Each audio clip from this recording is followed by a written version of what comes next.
اللہ تعالیٰ نے قرآن میں فرمایا کہ وہ لوگ جو سونے اور چاندی کو جمع کرتے ہیں اور اس کو اللہ کی راہ میں خرچ نہیں کرتے، یعنی کہ اس کی زکوٰۃ ادا نہیں کرتے، تو فرمایا فبشرہم بعذاب علیم، اے میرے محبوب ان کو آپ خوشخبری دے دیں دردناک عذاب کی۔ اب وہ دردناک عذاب کیا ہے، اس کی تعریف اور اس کی صفات بیان کی اللہ کریم نے خود آگے، کہ وہ جو دردناک عذاب ہے وہ ایسا دن ہوگا، اس دن فرمایا کہ اس دن جو ہے آگ کے اندر کس کو، یوم یحمى علیہا فی نار جہنم، کہ اس دن آگ کے اندر کیا کیا جائے گا بھئی، اس آگ کو خطرناک طریقے سے جہنم کو تپایا جائے گا۔ کس چیز کو تپایا جائے گا؟ جہنم کی آگ سے اس مال کو، سونے کو، چاندی کو، زیورات کو، جو کچھ بھی ہے مال و دولت، اس تمام کو تپایا جائے گا، یعنی گرم کیا جائے گا، بالکل گرم کرنے کے بعد پگھلا دیا جائے گا۔ پگھلانے کے بعد جب وہ ایک عجیب سی دہکتی ہوئی آگ بن جائے گی، عجیب سا شعلے زن ہوں گے، تو پھر کیا کیا جائے گا؟ فرمایا کہ 3 چیزوں کو اس سے داغا جائے گا، پھر کہ پیشانی کو داغا جائے گا، پھر اس کے بعد اس کے پہلو کو داغا جائے گا، پھر اس کے بعد اس کے فرمایا کہ پیٹھ کو داغا جائے گا۔ گزشتہ جمعے آپ کے سامنے رمضان المبارک کے روزوں کے حوالے سے چند ایک فضائل ذکر کیے تھے۔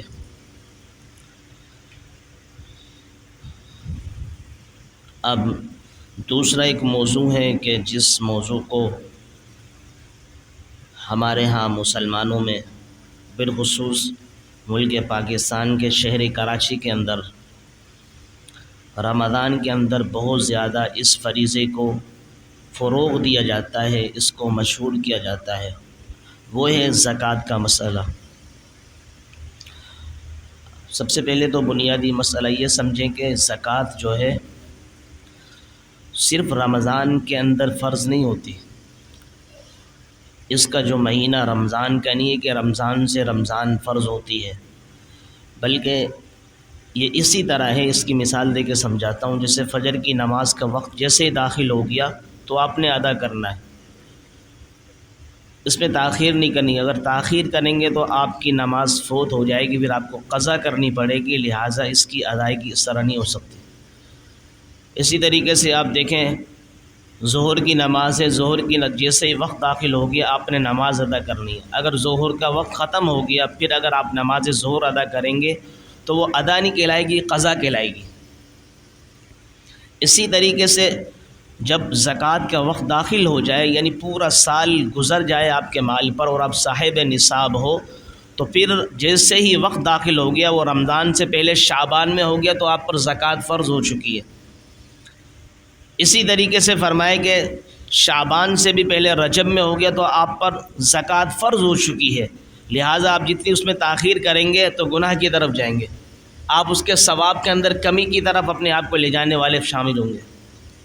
لہٰذا اس میں بالکل بھی تاخیر نہیں کرنی چاہیے۔ ہاں البتہ جو رمضان کے اندر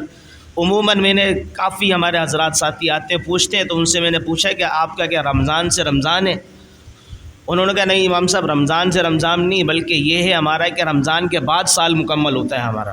تو پھر مجھے بڑی خوشی ہوئی، میں نے کہا تو بہت اچھی بات ہے کہ وقت سے پہلے فرمایا کہ اس میں زکوٰۃ کے اندر یہ ہے کہ وقت سے پہلے ہم دے سکتے ہیں، مہینہ 1.5 مہینہ، تو صرف اس لیے کہ اس فضیلت کو حاصل کرنے کے لیے کہ رمضان کے اندر عبادات کا جو ثواب ہے بڑھ جاتا ہے، اضافہ ہو جاتا ہے۔ تو زکوٰۃ کو اگر اس معنی میں ہم ادا کرتے ہیں کہ وقت ابھی ہوا نہیں ہے، مہینہ باقی ہے، 15 دن باقی ہے، 2 مہینے باقی ہے، تو پہلے سے ہی ادا کر دیں تاکہ رمضان کی اندر جو اضافہ ہوتا ہے، برکات ہوتی ہیں، زیادہ جتنی بھی چیزیں اس کے اندر حاصل کی جاتی ہیں وہ بڑھ جاتی ہیں۔ تو لہٰذا جب ہم زکوٰۃ ادا کریں گے تو 1 روپے کے بدلے میں 700 روپے نہیں ملیں گے، بلکہ اتنے ڈبل بڑھ جائیں گے اس کے اندر۔ تو اس لحاظ سے اگر کوئی زکوٰۃ ادا کرتا ہے رمضان کے اندر تو اس کے لیے اجازت ہے، البتہ جو بندے کے اوپر شعبان میں زکوٰۃ فرض ہو چکی ہے یا رجب میں یا اس سے پہلے کسی مہینے کے اندر، تو پھر وہ تاخیر نہ کرے بلکہ جیسے وقت ہو جائے فوراً ادا کر دے۔ ایک تو یہ مسئلہ تھا۔ اب اس کی فضیلت کی طرف آتے ہیں، اور اسی طریقے سے فرمایا کہ جو اس کو زکوٰۃ ادا نہیں کرتا اس بارے میں اللہ کے رسول صلی اللہ علیہ وسلم اور اللہ رب العالمین کی کیا وعید ہے، کیا دھمکی ہے، کیا ڈانٹنا ہے، وہ دیکھتے ہیں۔ اللہ تعالیٰ نے قرآن میں فرمایا والذین یکنزون الذہب والفضة ولا ينفقونها فی سبیل اللہ فبشرہم بعذاب علیم، کہ وہ لوگ جو سونے اور چاندی کو جمع کرتے ہیں اور اس کو اللہ کی راہ میں خرچ نہیں کرتے، یعنی کہ اس کی زکوٰۃ ادا نہیں کرتے، تو فرمایا فبشرہم بعذاب علیم، اے میرے محبوب ان کو آپ خوشخبری دے دیں دردناک عذاب کی۔ اب وہ دردناک عذاب کیا ہے، اس کی تعریف اور اس کی صفات بیان کی اللہ کریم نے خود آگے، یوم یحمیٰ علیہا فی نار جہنم، کہ وہ جو دردناک عذاب ہے وہ ایسا دن ہوگا اس دن، فرمایا کہ اس دن جو ہے آگ کے اندر کس کو، یوم یحمیٰ علیہا فی نار جہنم، کہ اس دن آگ کے اندر کیا کیا جائے گا بھئی، اس آگ کو خطرناک طریقے سے جہنم کو تپایا جائے گا۔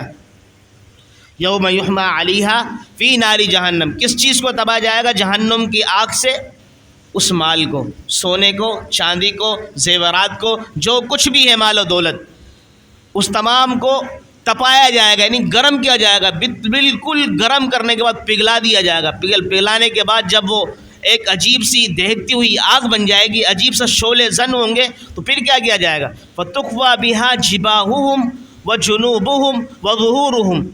فرمایا کہ تین چیزوں کو اس سے داغا جائے گا، پھر یعنی تین چیزوں پر اس جو گرم پگھلا ہوا یہ لوہا تھا، یہ سونا تھا، یہ چاندی تھی، ساتھ ساتھ میں کوئی مال تھا، سب پگھل جائے گا، اتنا گرم ہو جائے گا شدت کے ساتھ، ذرا سی بھی کوئی چھین کوئی بندے کے جسم پر آتی ہے فوراً دل ملا جاتا ہے، اس سے لاوا پورا اٹھایا جائے گا، جانے کے بعد یہ اس کی پیشانی کو داغا جائے گا، پھر اس کے بعد اس کے پہلو کو داغا جائے گا، پھر اس کے بعد اس کے فرمائے کہ پیٹھ کو داغا جائے گا۔ اب یہاں پر علماء نے بڑی پیاری وجہ بیان کی ہے، کہنے لگے کہ سب سے پہلے پیشانی کا تذکرہ فرمایا، پھر پہلو کا فرمایا، پھر ساتھ ساتھ میں اللہ کریم نے پشت کا فرمایا، پیٹھ کا فرمایا۔ اس کی وجہ کیا ہے، کہ ایک وجہ اس کی یہ ہے کہ جب انسان سے کوئی سائل سوال کرنے کے لیے آتا ہے، آنے کے بعد وہ زکوٰۃ طلب کرتا ہے، صدقہ طلب کرتا ہے، ایسی عطیہ طلب کرتا ہے، تو سب سے پہلے اس کے جو چہرے کے اوپر ناگواری کا اظہار ہوتا ہے، سب سے پہلے اس کی تیوری چڑھتی ہے، عجیب انداز سے اس کو دیکھنے لگتا ہے، تو اس لیے فرمایا کہ سب سے پہلے اس کی پیشانی اس کو داغا جائے گا، اس مال کو پگھلا کر۔ دوسرے نمبر پر فرمایا کہ یہ پہلو تہی کرتا ہے، پہلو تہی کرتے آگے بڑھنے کی کوشش کرتا ہے، اور اس کی طرف بالکل توجہ ختم کر دے، بول جاؤ اپنا کام کرو، پھر اس کے پہلو کو داغا جائے گا، پھر جیسے بسا اوقات وہ فقیر کھڑا رہتا ہے جاتا نہیں ہے، اور پھر اس کے بعد سے خود بھاگنے کی کوشش کرتے ہیں، اس لیے کہ پشت دکھا کر بھاگ جاتا ہے، اس لیے اس کے بعد اس کے پشت کو داغا جائے گا۔ آپ اندازہ لگائیں کتنی بڑی وعید ہے اللہ رب العالمین کی طرف سے، کہ جن کے اوپر زکوٰۃ فرض ہے وہ زکوٰۃ اگر ادا نہیں کرتے تو وہ اپنے مال کو دردناک عذاب سے تشبیہ دیں اس دنیا کے اندر، سمجھیں کہ حقیقت میں دردناک عذاب ہے اگر ہم نے اس زکوٰۃ کو ادا نہ کیا۔ اور آپ دیکھیں یہ اللہ تعالیٰ کا تو بہت بڑا کرم ہے ہم پر، اللہ کا فضل ہے کہ اللہ تعالیٰ نے جہاں نماز کا تذکرہ فرمایا وہیں پر زکوٰۃ کا تذکرہ فرمایا، غالباً 32-33 مقامات اور اقیموا الصلاۃ کے الفاظ کی بات کر رہا ہوں، یہاں پر فرمایا کہ کتنی مرتبہ یہ اقیموا الصلاۃ وآتوا الزکاۃ کا لفظ سے لگا کہ نماز قائم کرو اور زکوٰۃ ادا کرو۔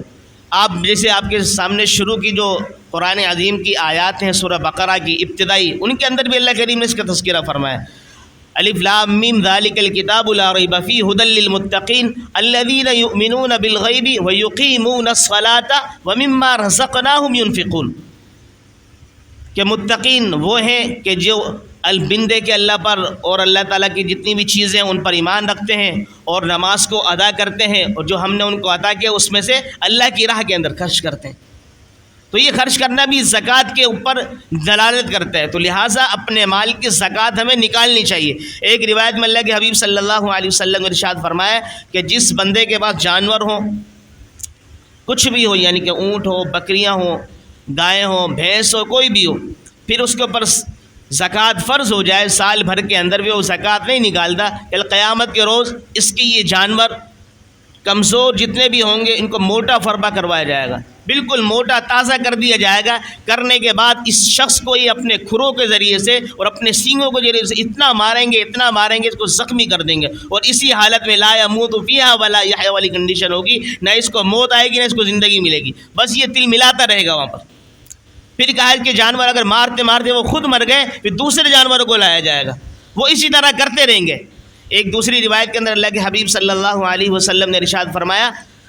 کہ جو بندہ اپنے مال کی زکوٰۃ نہیں دیتا تو اس کا یہ مال، سونا، چاندی اور دیگر جتنی بھی اس کے پاس مال و اموال ہے، وہ سارے کے سارے کل قیامت کے روز فرمائے کہ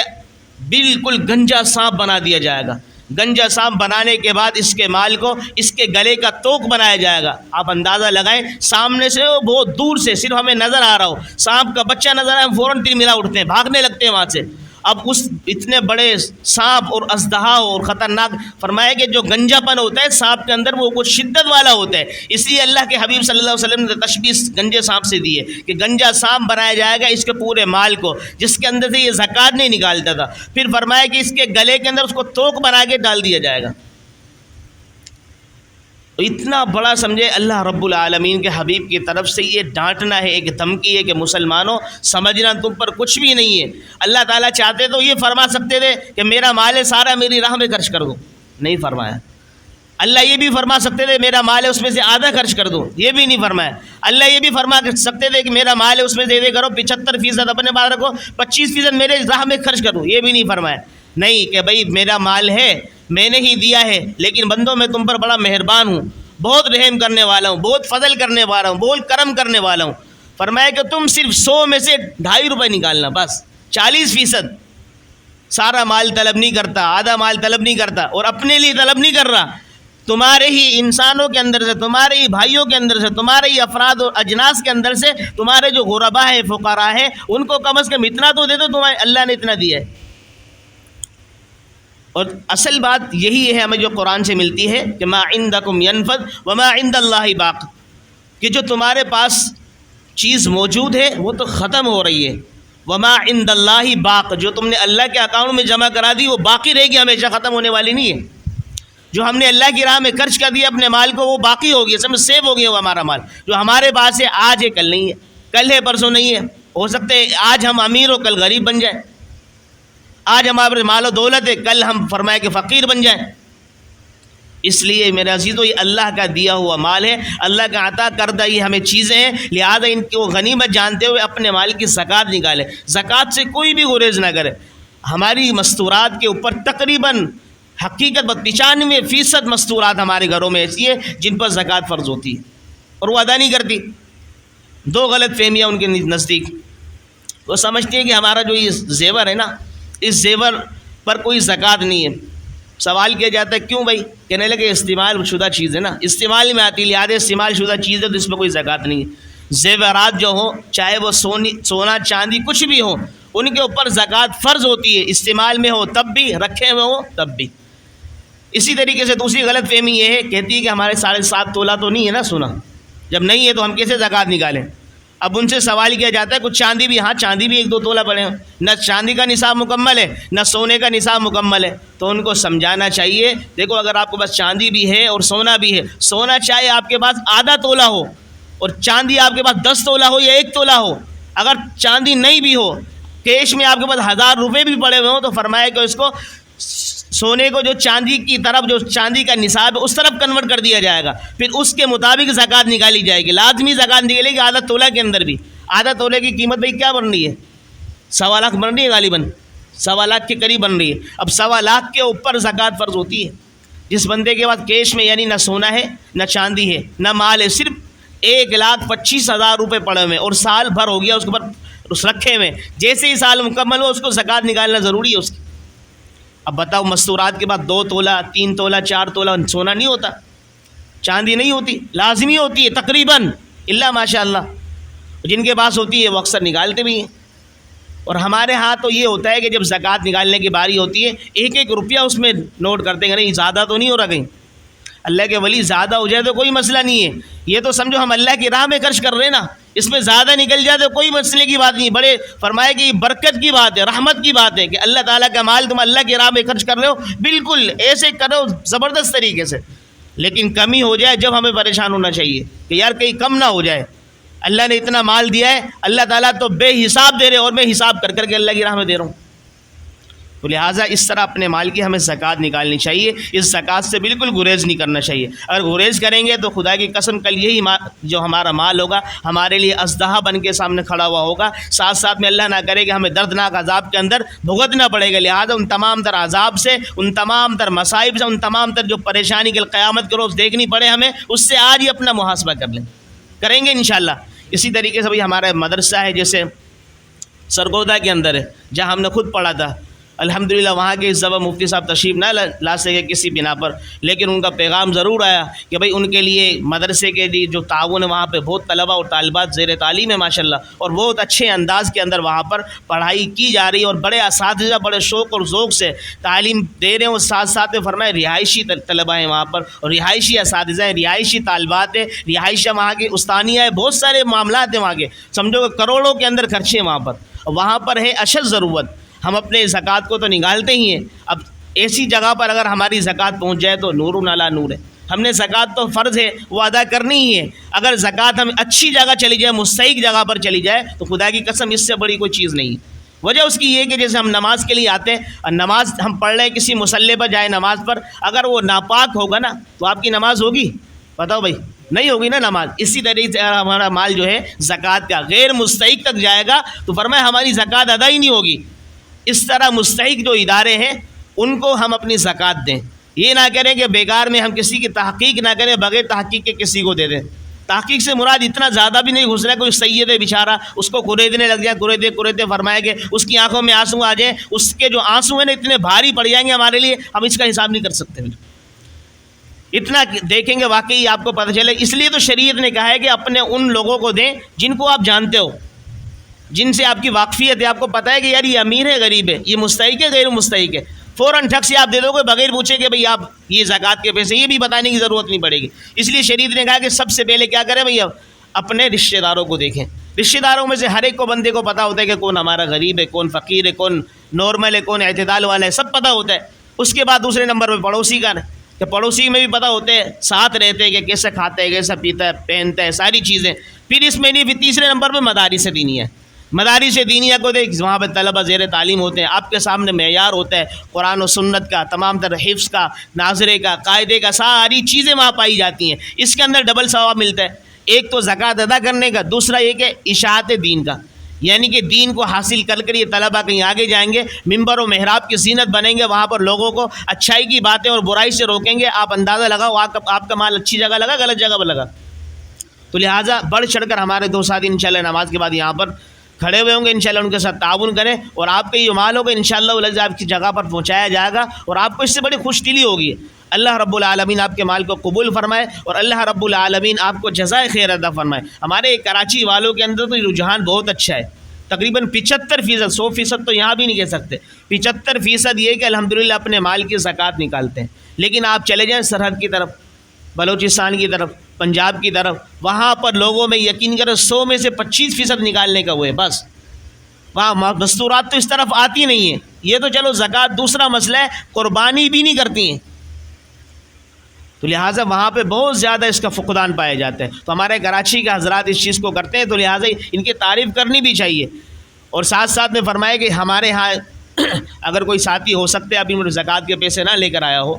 ممکن ہے، ظاہر سی بات ہے، یہ تو ان کو تھوڑی کوئی معلوم تھا کہ بھئی یہ کوئی زکوٰۃ کے لیے یہاں پہ اعلان ہو جائے گا اور ہم زکوٰۃ دے کر جائیں گے۔ اب اپنے گھروں سے کل بھی لا سکتے، پرسوں، ظاہر سی بات ہم تو یہیں پر ہوتے ہیں، ہمیں جمع کروا دیں، آپ کا پیسہ انشاءاللہ وہاں پہنچ جائے گا۔ اللہ تعالیٰ آپ کو جزائے خیر عطا فرمائے، اللہ تعالیٰ آپ کے مال کو قبول فرمائے، اور اللہ رب العالمین ہمیں اپنے اس جو زکوٰۃ کا فریضہ ہے اس کو صحیح معنی میں سمجھ کر اس پر عمل کرنے کی توفیق عطا فرمائے۔ وما علینا الا البلاغ۔